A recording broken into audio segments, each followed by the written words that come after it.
I came back from work with grocery bags in my hands and saw strangers carrying my bed out of the front door. For a second, I thought I had walked into the wrong house. But the porch, the smell of the paint on the railing, even the crack on the third step, everything was ours. Or at least, I thought it was. The movers barely looked at me. One of them brushed past me, the corner of my mattress pressed against his shoulder, his boots leaving dirt on the floor I had vacuumed that morning. My hands froze on the grocery bags. I felt the plastic handles cut into my fingers, but I couldn't put them down. I just stared at the sight of my own furniture being carried away by people I had never seen before. My mom stood in the hallway. She didn't look surprised to see me. She wasn't crying. She wasn't panicked. She wasn't explaining anything. Her face was calm, too calm, like she had been rehearsing this moment, and now it was simply happening. She said quietly, almost the way you'd tell someone dinner was ready, "We closed the deal this morning. The house is sold. You'll need to move out." I couldn't process the words. Sold? Move out? This was my bed, my clothes, my toothbrush in the bathroom upstairs. My car was in the driveway. Where was I supposed to go? I dropped one of the bags. Apples rolled across the entryway. One of the movers stepped over them without stopping. I looked at my mom, waiting for her to say it was a joke, some kind of mistake, anything that would make sense. But she didn't flinch. She just stood there, watching me, her hand resting on the frame of the door, her body blocking the kitchen like she didn't want me to walk past her. I asked, "What are you talking about?" My voice cracked, but it wasn't anger. It was confusion, raw and heavy, like I had just woken up in the middle of someone else's nightmare. She repeated it, the exact same words, slower this time. "We closed the deal. The house is sold." The movers kept working. They carried out my nightstand, the one where I kept a small box of photos I hadn't looked at since the divorce. They carried out my dresser, drawers taped shut. They carried out the lamp I had bought myself after my first paycheck at my new job. Every piece of my life was leaving in front of me, and I couldn't even step inside to stop them. I looked past her, into the living room. My dad was sitting at the table with a folder in front of him, flipping through papers like it was any other day. He didn't even look up when I came in. Not even when he heard the groceries drop. Not when I asked what was happening. I tried to walk toward him, but my mom didn't move. She didn't touch me, but she stood in a way that made it clear I wasn't supposed to go any further. I said, "I live here." The words felt desperate, childish even, but it was all I had. She answered, "Not anymore. Not anymore." I wanted to scream, to grab my things, to shove the movers out of the way, but my body didn't move. I stood there with broken grocery bags at my feet, fruit scattered on the floor, while my own parents let strangers strip the house, piece by piece. My dad finally spoke. He didn't even raise his eyes from the folder. He just said, "It's done. You'll figure it out. You'll figure it out." Like I was an inconvenience they had already accounted for. Like I was an afterthought, not their daughter who had been paying the bills for the past 3 years. I wanted to ask why. I wanted to ask how they could do this. But the words didn't come. My throat was dry, my chest heavy, and all I could do was stand there and watch. The last mover brushed past me with the bed frame, metal scraping against the door frame, chipping the paint I had touched up myself last spring. They didn't apologize. They didn't need to. This wasn't mine anymore. I picked up one apple from the floor. It had a bruise on the side where someone's boot had kicked it. I held it in my hand, staring at it like it would give me answers. But there was nothing. Just the sound of furniture being loaded into a truck that wasn't mine, for a family that wasn't mine. My mom finally stepped aside. She didn't touch me. She didn't offer comfort. She didn't even ask if I was okay. She just said, "We'll talk later. Right now, you need to let them finish." Let them finish. I walked outside. The truck was half full with pieces of my room, taped boxes I didn't remember packing, items I hadn't given permission to move. The sun was still out. Neighbors were in their yards, and no one stopped to ask why I was standing there empty-handed while my life was loaded into the back of a truck. I felt exposed, like someone had ripped open my chest in the middle of the street, and everyone could see inside. The groceries were still on the floor inside. I couldn't bring myself to go back and pick them up. I just stood on the driveway, staring at the movers, at my dad's car parked in the garage, at the house I thought was safe. I wanted to ask the one question that wouldn't leave my head. How long had they planned this without telling me? I stood on the driveway, frozen, watching the mover's truck swallow pieces of my life. My mother's words echoed in my head, but there was nothing else I could do in that moment. So I turned away from the house, from the mess of groceries still scattered across the floor inside, and I walked to my car. My hands shook when I gripped the steering wheel. I sat there for a long time before I could even start the engine. And all I could think about was how different everything had looked just a few months earlier. After my divorce, this house had felt like my only safety net. I came back with nothing but a couple of suitcases, thinking it would be temporary. My parents welcomed me in, and at first, it really seemed like we were on the same side. They said I could stay as long as I needed. But I didn't want to feel like a burden. So I made it clear. I would cover the expenses, mortgage, utilities, groceries, everything. I told them, I'll treat it like rent. It made me feel less like a failed daughter moving back home and more like an adult starting over. And every month, I paid it all. Sometimes the numbers scared me, but I kept telling myself it was worth it. Because this wasn't like throwing money into a stranger's pocket for some apartment I'd never own. My parents promised me this house would eventually be mine. My mom said it first. I remember sitting at the kitchen table with her, bills spread out between us. She looked at me and said, "One day, this will be yours. We'll make sure of it." My dad nodded. He didn't always talk much, but when he did, it carried weight. He said, "You're investing in your future, not wasting money." And I believed them. I wanted to believe them. So every time I logged into the bank app to send the mortgage payment, I reminded myself, this is not just a bill. This is security. This is stability. Even when I was exhausted from work, even when my paycheck felt too small for everything that was expected of me, I told myself it was worth it. That one day I'd be standing in the same house, but it would finally have my name on the deed. I held on to that thought when the divorce papers were still fresh, when I couldn't sleep at night because my life had collapsed in ways I hadn't imagined. I told myself I wasn't just surviving, I was building something. There were nights when I sat in my room, calculator in hand, breaking down every expense. I cut corners on myself.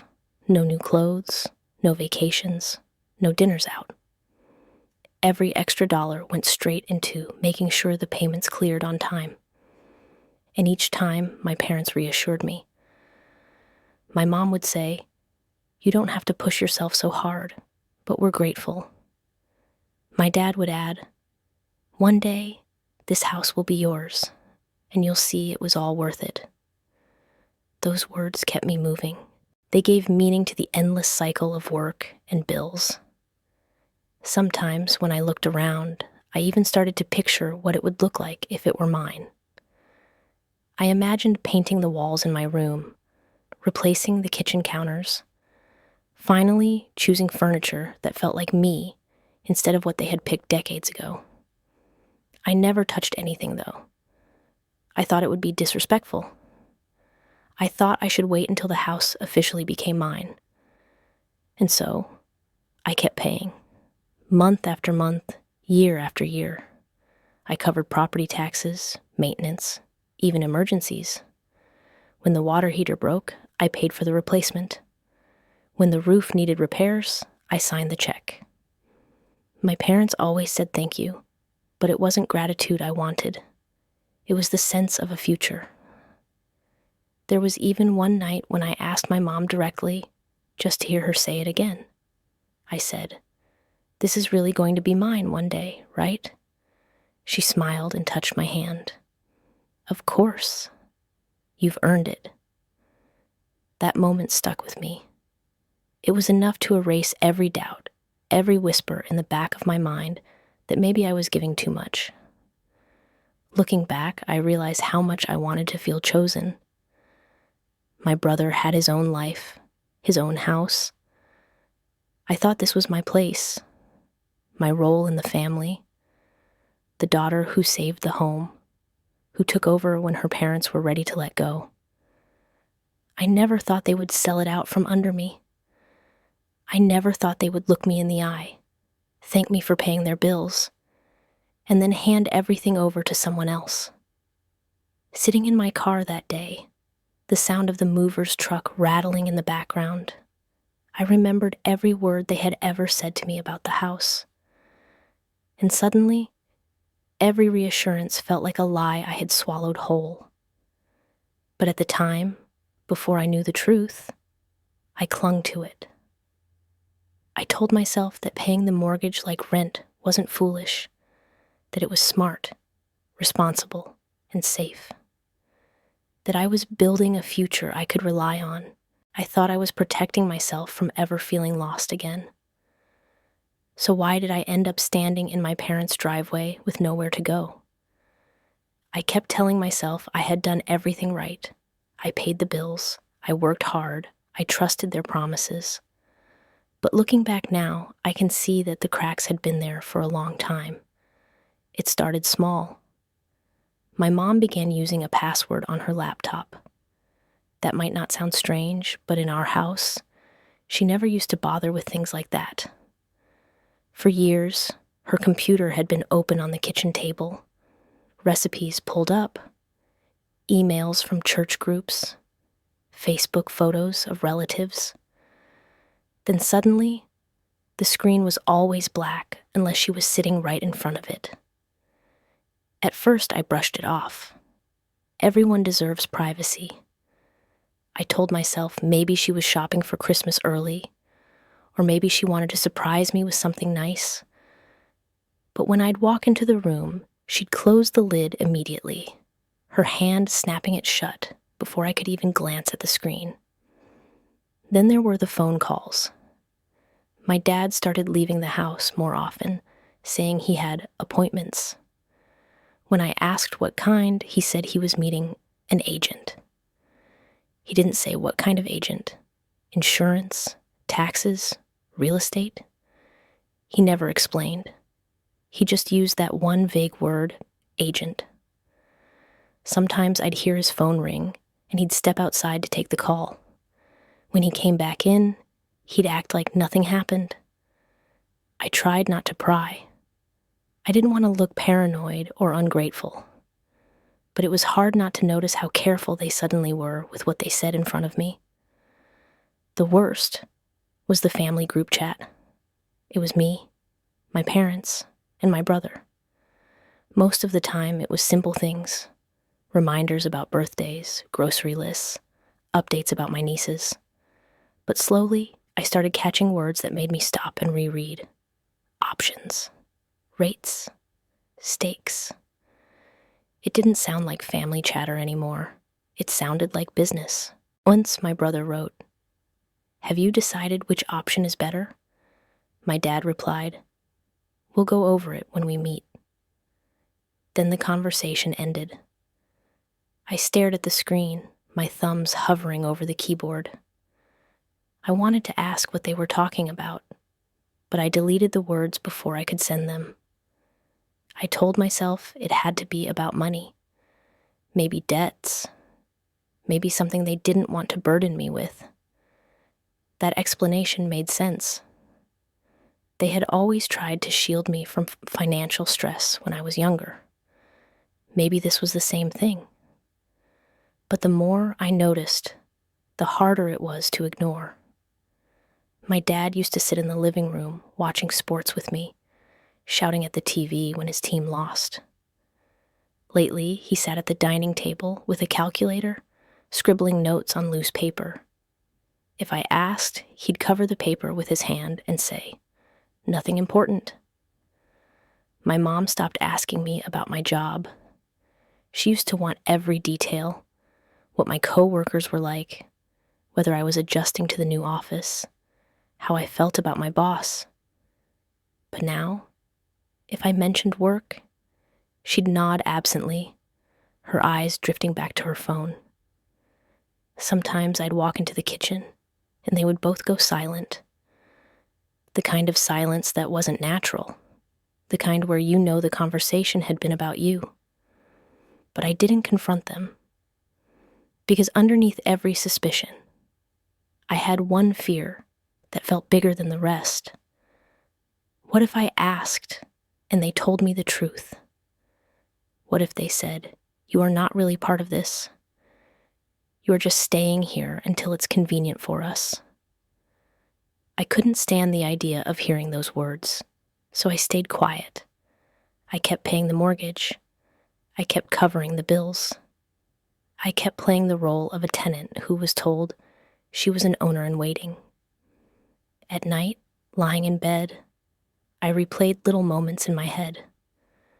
The way my mom had closed the laptop, the way my dad avoided eye contact, the way my brother laughed at something in the group chat I didn't understand. I'd twist the blanket in my hands, my stomach tight, and whisper to myself, "It's nothing. You're imagining it." But deep down, I knew I wasn't imagining it. Something was happening. One Saturday morning, I woke up to the sound of voices downstairs. I thought maybe they were talking about breakfast, but when I reached the top of the stairs, I heard my dad say the word "closing." My body went rigid. Closing. The word echoed in my head. I stepped back quietly before they could see me. I told myself maybe he was talking about the bank closing early, or a store, anything but what it sounded like. Later that day, I checked the family chat again. There was a short message from my brother. "Keep me posted. Timing matters." My mom replied with a thumbs up emoji. I stared at that screen for a long time, the glow burning into my eyes. I wanted to throw the phone across the room, but instead, I set it down and pretended not to care. Pretending was easier. Pretending meant I didn't have to face the possibility that I was never really included in whatever plans they were making. So I put my head down, went back to work on Monday, and told myself to stop being paranoid. But every time I walked into the kitchen and saw my mom's laptop snap shut, every time I heard my dad say he had to meet his agent, every time my brother typed a half-coded message in the family chat, a voice inside me whispered louder, "Something is happening, and it doesn't include you." The signs had been there for months, but I kept pushing them aside. I told myself I was imagining things, that I was too sensitive, until the day the truth appeared on my phone screen, and there was no way to deny it anymore. I was sitting at work during my lunch break, scrolling through my phone. I wasn't even looking for anything in particular. I opened a real estate app out of habit, the same way people check social media without thinking, and then I froze. The first listing that popped up was my parents' address, my house. I tapped the photo with shaking hands. The pictures loaded one by one. Bright, professional shots of rooms I knew better than anyone. My living room, staged with flowers on the coffee table I had dusted that morning. My kitchen, the counters cleared, as if no one had ever stood there late at night, pouring cereal into a bowl. My bedroom, my bed, my dresser, my curtains, photographed and labeled as spacious primary suite. It felt like a slap. My private life, my safe space, turned into a slideshow for strangers to scroll through. I stared at the words, "For sale." Underneath it, the asking price. A number so high my chest tightened. I scrolled through every photo, my pulse pounding. Even the basement was included, with the boxes I had stacked neatly against the wall. They hadn't even moved my things before letting a photographer walk through. I sat there at my desk, surrounded by coworkers chatting about weekend plans, and all I could hear was the blood rushing in my ears. My house was on the market, and I had found out the same way any stranger would. I wanted to believe it was a mistake. Maybe the listing was old. Maybe it was posted by accident. I refreshed the app, hoping it would disappear, but it didn't. It was real, live, and public. That night I went home and tried to act normal. I put my bag down, set my keys on the counter, and waited for one of them to say something. They didn't. My mom was cooking dinner, my dad was watching TV, and neither of them looked guilty. Finally, I couldn't hold it in. I asked, "Why is our house listed for sale online?" The silence that followed was heavy. My mom's hands stopped moving, the knife still against the cutting board.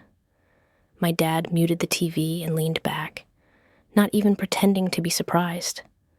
My mom said, "We didn't want you to find out this way."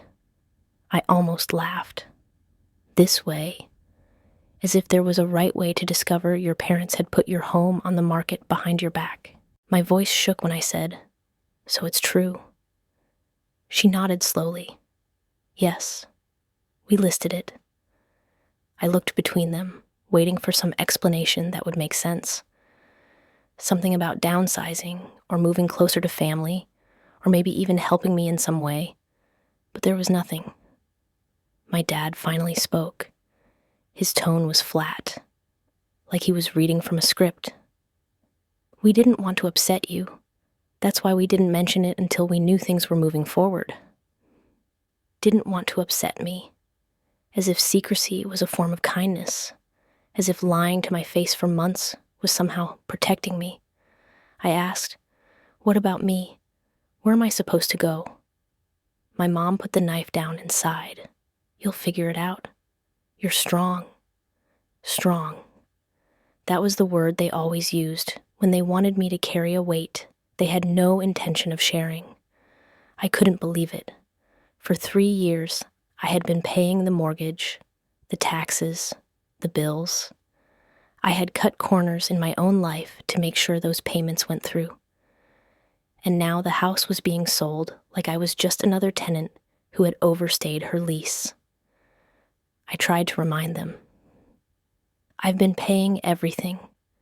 You told me this house would be mine one day." My dad shook his head. "Things change. You have to understand that." I wanted to scream that no, I didn't understand. That this wasn't just some sudden shift. This was betrayal. But the words caught in my throat. Instead, I sat down at the table, my body trembling. My mom reached across like she wanted to touch my hand, but I pulled it back before she could. She said, "We thought this was the best decision for everyone. We didn't mean to hurt you." I laughed bitterly, though it came out more like a sob. "Didn't mean to hurt me. You put my bedroom on the internet." They didn't respond. They didn't deny it, didn't apologize. They just sat there, waiting for me to accept it. I realized then that there was no going back. The decision had been made without me, and nothing I said would change it. Later that night, I went upstairs to my room and shut the door. I stared at the bed, the dresser, the walls I had kept bare because I thought I was waiting for a future that belonged to me. Now I knew it never would. I lay there in the dark, the glow of my phone lighting up with notifications from the real estate app. Messages like, "This property won't last long, and schedule a showing today." Each alert felt like someone knocking on my door, demanding a piece of the life I had built inside those walls. I turned the phone face down, but I couldn't block out the truth anymore. The house was for sale. The deal was already moving forward, and I was nothing more than an obstacle they hadn't bothered to tell. I thought about all the months I had spent convincing myself it was just debt, or taxes, or something temporary. How many times had I silenced my own instincts because I didn't want to face the truth? Now the truth was staring back at me in high-definition photos, open to anyone who cared to look. Everything had been decided without me. And for the first time, I realized I had no control over what was about to happen next. That night, lying awake in my room, I understood something with painful clarity. If I fought them, I would lose. The house was already listed. The photos were online. They had made their decision long before I asked the question. My anger, my arguments, none of it would undo what they had already done. So I stopped fighting, at least on the outside. The next morning, I acted like nothing had happened. I got dressed, went to work, came home, and kept my mouth shut. I didn't bring up the listing. I didn't bring up the lies. I didn't ask another question. Instead, I quietly made changes. The first thing I did was cancel the automatic payments I had set up for the mortgage and utilities. For 3 years, those withdrawals had happened without me even thinking. Now I stopped them with a few taps on my phone. I didn't announce it. I didn't warn them. I just let the payments stop. The second thing I did was start moving my belongings out, not in one dramatic sweep, but piece by piece. Every night after work, I packed a bag and loaded it into my car. Clothes first, then shoes, then boxes of personal things I had kept hidden in the back of my closet. I told my parents I was working late, but really I was driving across town, leaving my things in a hotel room I had booked under my name. It was small, with thin walls and a bed that squeaked when I sat on it, but it was mine. No one could sell it out from under me. In that room, surrounded by half-packed bags, I finally allowed myself to breathe. Back at the house, I kept playing my role. I smiled when they asked about work. I nodded at dinner. I responded to the family chat with short replies, the same way I always had. If they noticed a difference, they didn't mention it. But I listened. I paid attention. I overheard my mom on the phone with a neighbor one evening. She said, "She's moving out soon. She decided it was time." Her voice was calm, almost cheerful, as if I had packed my things voluntarily. Another time, I heard my dad outside by the mailbox, talking to a neighbor about the sale. He said, "She wanted her own place anyway." That was the story they were telling, that I had chosen to leave, that I wasn't being pushed out, but walking away on my own. I clenched my jaw, but I didn't correct them, let them spin whatever story they needed. My silence was the only power I had left. At night in the hotel room, I stared at my phone, waiting for a message from them that never came. No one asked if I was okay. No one wondered why I had stopped making payments. No one questioned why my closet looked emptier each day. Instead, they acted like I was already gone. One Saturday, I came back to the house to grab more things. My mom was in the living room with one of her friends. I heard her say, "She's so independent. She wanted to start fresh. We're proud of her." I walked past them without a word, up the stairs, and closed my bedroom door. My things were half gone by then, the shelves bare, the dresser drawers light. It didn't even look like my room anymore. When I left that day with another box in my arms, I heard her voice behind me, low but clear. "She's handling it well." I wanted to laugh. Handling it well. As if quietly disappearing from my own home was a sign of strength, not betrayal. I didn't argue. I didn't tell her what I really thought. I just kept walking, the box heavy in my arms, my keys cold in my hand. At work, no one knew what was happening. I showed up on time. I smiled when people asked about my weekend. I kept my private life locked behind a wall of silence. It was easier to pretend than to explain. Some nights, I sat in the hotel room with my laptop open, scrolling through apartment listings. Most of them were too expensive, too small, or already taken. I didn't have a plan yet, but I knew one thing. I couldn't stay in that house another day once the papers were signed. So I waited. I let them believe I was still blind. I let them tell neighbors their version of the story. I let them think I was playing along. The truth was, I had already left. I was a shadow moving through the house, emptying drawers, pulling hangers from the closet, slipping out the door without explanation. I stopped eating dinner with them. I stopped lingering in the living room. I came in late, left early, and avoided conversations that would force me to lie. When my mom asked once, "Are you okay?" I forced a smile and said, "I'm fine." She seemed satisfied with that.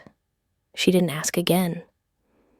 Each day, the distance between us grew. Each day, the silence stretched wider. And when I finally looked at the nearly empty room one last time, I knew they had already replaced me in the story they told about themselves. In their version, I had chosen to go. I had decided to leave. I wasn't betrayed. I was independent, but I knew the truth. In this story, I was never meant to have a role at all. The silence could only last so long. I had packed nearly everything, cut off the payments, and kept my distance. But eventually, I needed answers. Not guesses, not whispers, overheard in the kitchen. I wanted the truth spoken out loud, no matter how ugly it was. It happened on a Sunday afternoon. My parents were both home. I walked into the living room and stood in front of them. My mom had her phone in her hand.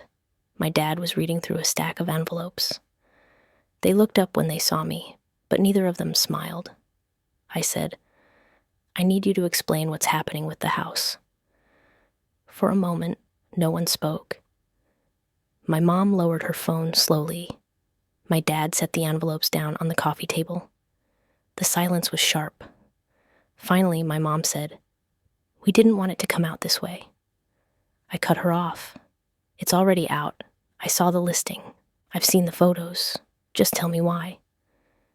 My dad leaned back in his chair. His voice was even, like he was reciting facts. "We sold the house. The money's already moving. Why?"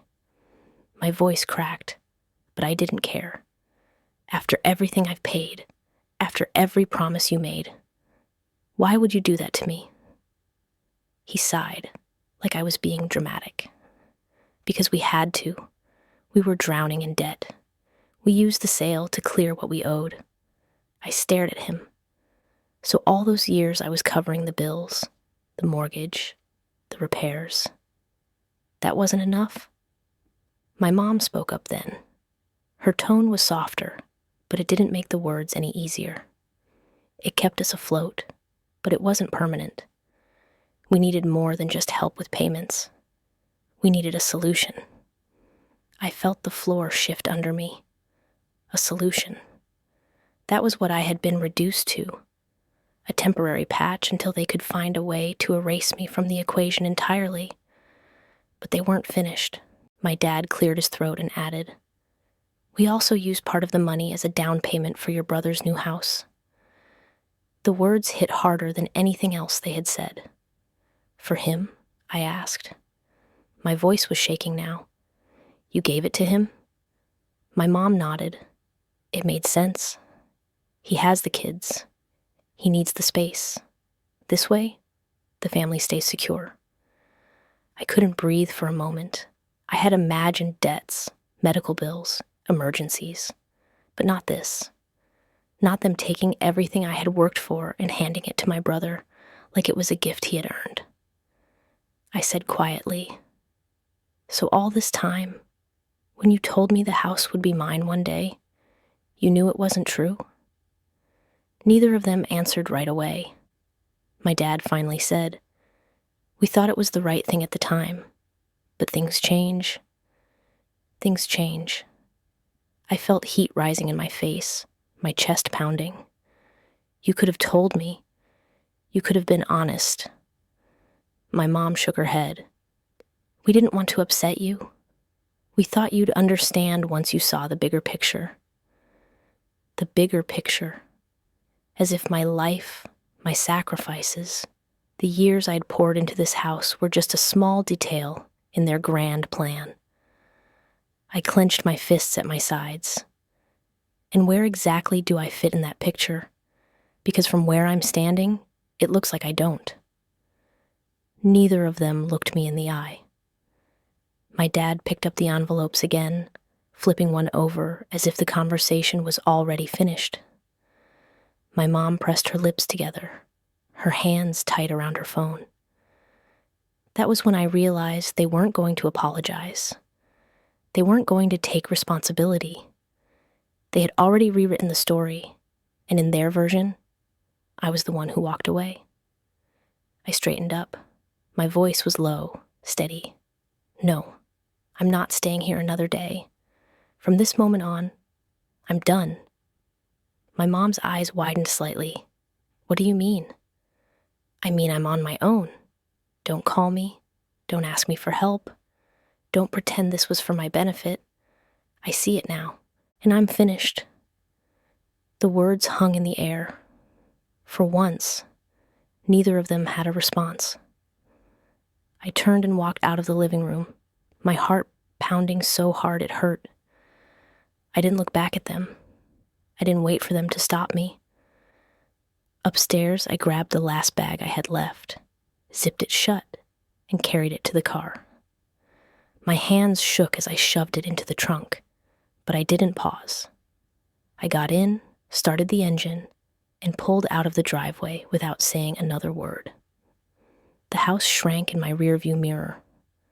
My parents were probably still sitting in the living room, telling themselves they had done the right thing. But I knew better. That was the moment I cut the cord. From that day forward, I was no longer their safety net, no longer their tenant, no longer the daughter holding everything together. From that day, I was on my own. I didn't go back to the hotel that night. I drove until the highway lights blurred together. And then I stopped at a small apartment complex with a "For Rent" sign in front. The building looked worn, the kind of place I once swore I would never live. But I walked into the leasing office the next morning and signed the paperwork. It was a 1-bedroom unit on the second floor.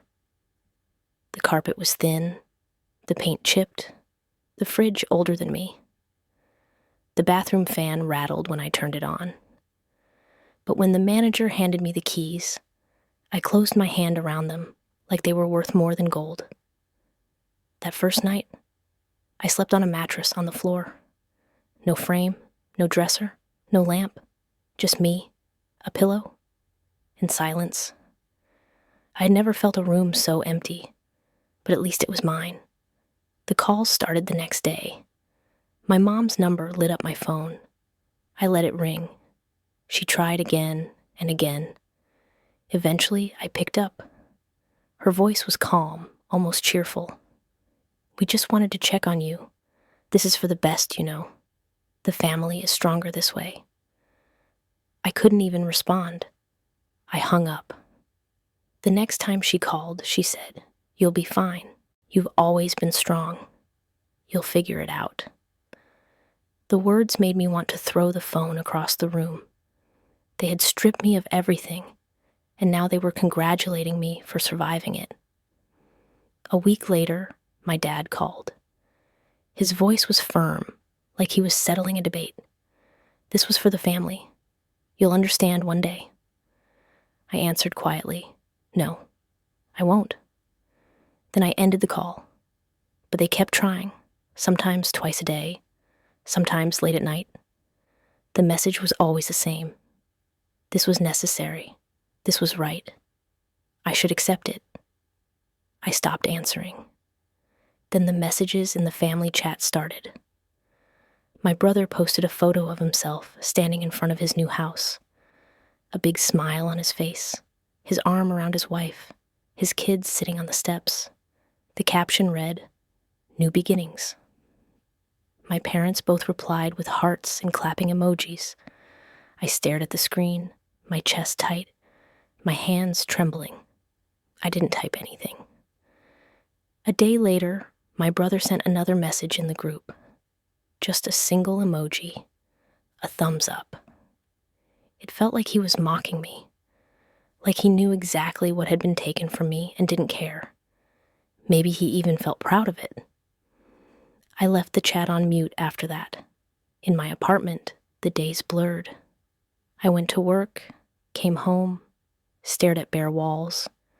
I ate takeout from the same 3 places because I didn't have the energy to cook. I kept the boxes I had carried from the hotel stacked in the corner, unopened. Sometimes, late at night, I scrolled through my bank app.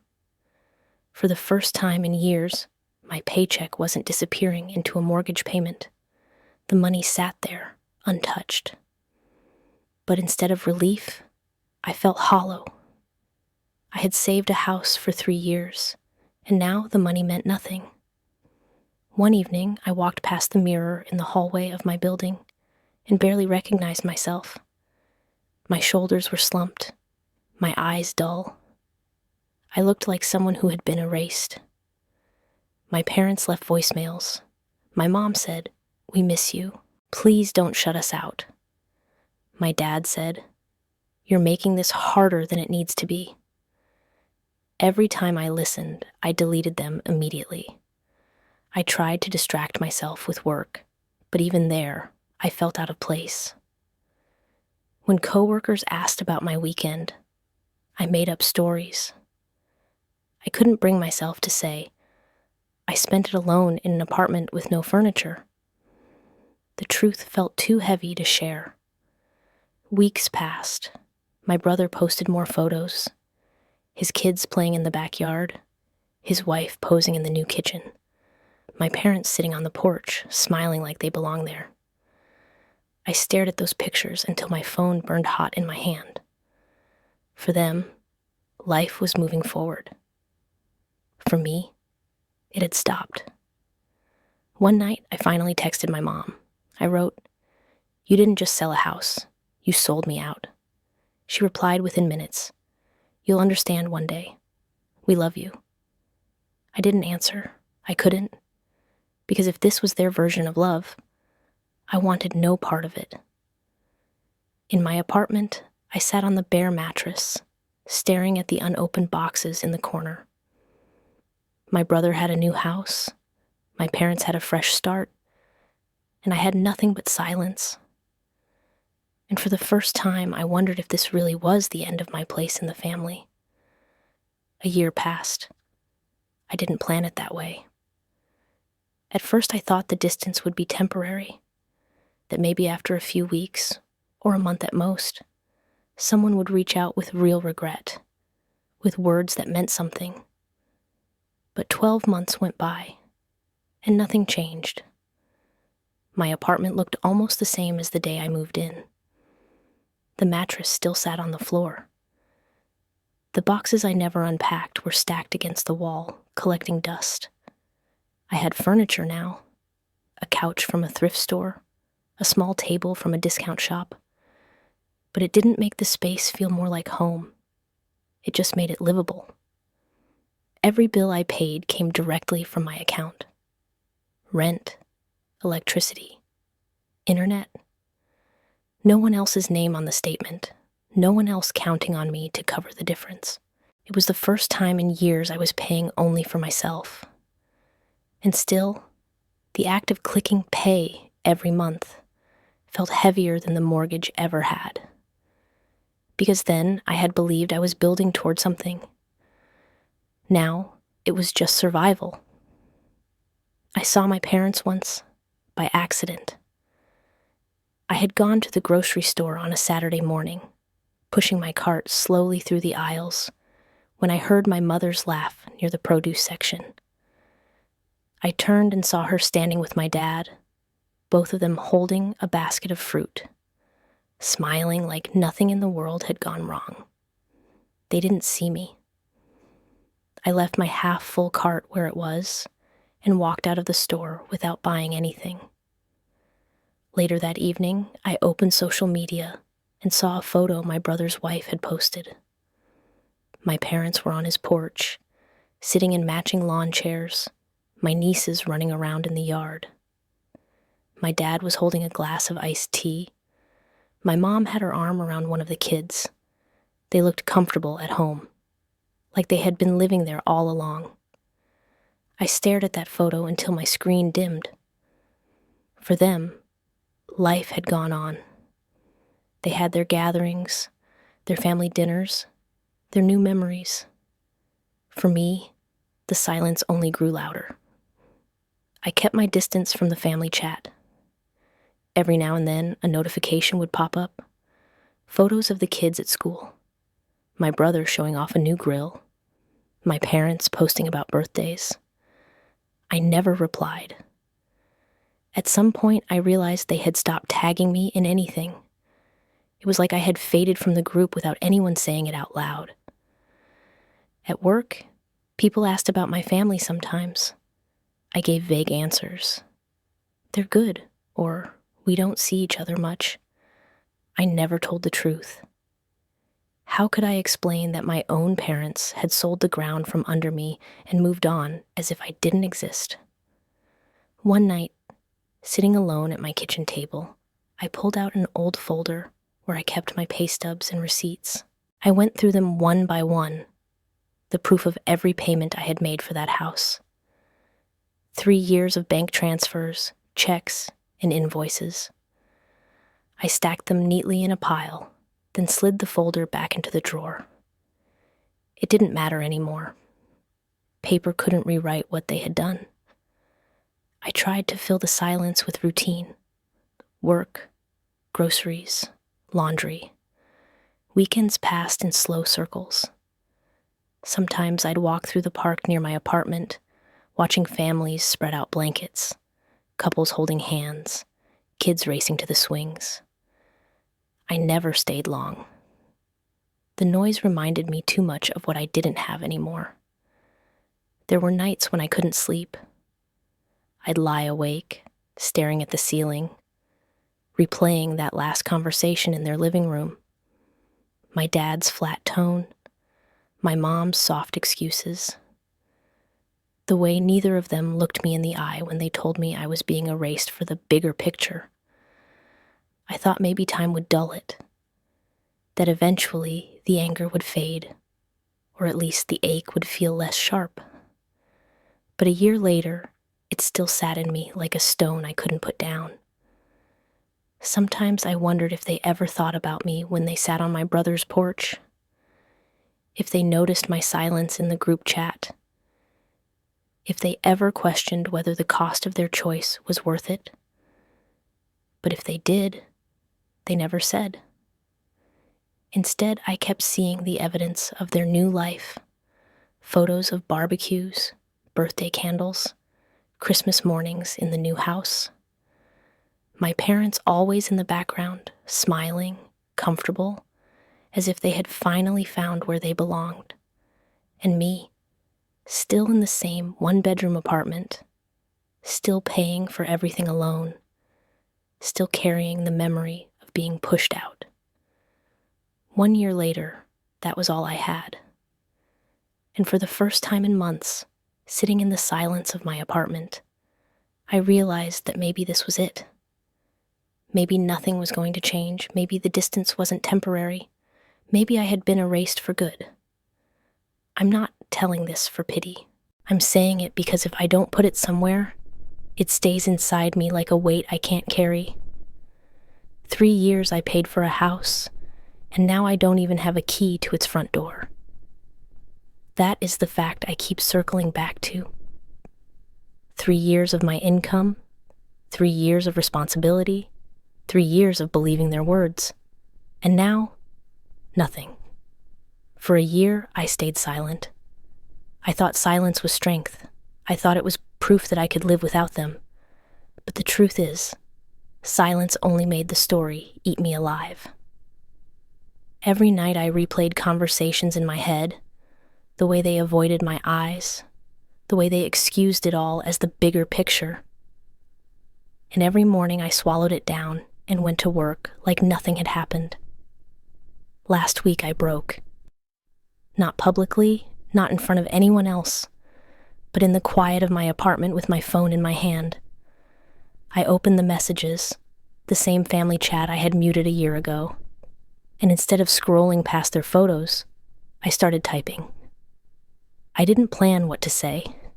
It came out in pieces, blunt and unpolished.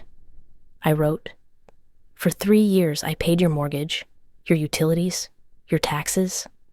I fixed the roof, I replaced the water heater, I covered every expense because you told me it was for my future. You promised me the house. You looked me in the eye and said one day it would be mine. And then you sold it behind my back." I stared at the screen, my hands shaking. For a second I thought about deleting it, like I had deleted 100 messages before. But this time I kept going. I added, "You gave the money to my brother. You told me it was for debts, but then you said it was to secure his new house. You let strangers carry out my bed while I stood in the doorway. You told neighbors I had chosen to move out. You rewrote the story so you wouldn't have to admit what you did. But I was there. I know the truth." My chest felt tight. My finger hovered over send. I thought about every time they told me I was strong, that I'd figure it out. I thought about the folder of receipts in my drawer, proof of every transfer, every bill. Proof that I had done everything right, and it still hadn't mattered. I typed one more line. "You didn't just sell a house. You sold me out." Then I hit send. The message left my phone at 11:42 p.m. I watched the screen, waiting for the typing bubbles to appear. My heart was pounding so loud I thought I'd wake the neighbors. A minute passed, then 5, then 10. No reply. I put the phone face down and tried to convince myself that maybe they wouldn't answer. Maybe that was the cleanest end I was going to get. At 12:03, my phone buzzed. One message, from my mom. It said, "You know we love you." That was it. No apology, no explanation, no acknowledgement of what I had written. Just 6 words. I read it over and over, trying to pull meaning from it. Did she think that sentence covered everything? Did she think it erased the fact that they had stripped me of home, of family, of trust? Was that their entire defense? Love, undefined, unexplained, weaponized as a bandage for a wound they created? I didn't reply. There was nothing left to say. I turned the phone off and sat in the dark, listening to the hum of the refrigerator, the only sound in the room. In that moment, I understood something I had been resisting for a year. That was all I was ever going to get from them. Not answers, not regret, not an attempt to make things right. Just that one sentence, repeated whenever the silence grew too heavy. You know we love you. But love, if that's what they called it, had come at a cost I could never accept. Love had meant 3 years of labor, with no return. Love had meant betrayal, written into contracts I never signed. Love had meant my brother smiling on the porch of a house built on my sacrifice. I thought about replying with the truth, that their version of love wasn't enough, that it never had been. But I stopped myself. Sending my message had been about release, not about changing them, and their reply was proof they were unchangeable. So I left it there, my words hanging in the chat, their 6 words sitting under it, the final exchange of a story that had dragged on too long. The next morning, I didn't check my phone. I didn't scroll through their photos. I didn't wonder if they would reach out again, because I knew they would, and I knew what it would sound like. Variations of the same phrase, the same dismissal, the same erasure. I walked into my kitchen, made coffee, and sat at my thrift store table. The apartment was still small, still plain, still far from what I once imagined for myself, but it was mine. The bills had my name on them. The lease had my signature. No one could sell it out from under me, and maybe that's the only resolution I'll ever have. Not reconciliation, not closure, but ownership of my own silence. I told my story once, in that message. They answered in 6 words. That is the full conversation. And now, here, this is the only place left to tell it. Not for pity, not for forgiveness, but because I need someone to know it happened. Because if I don't say it out loud, it feels like it never did.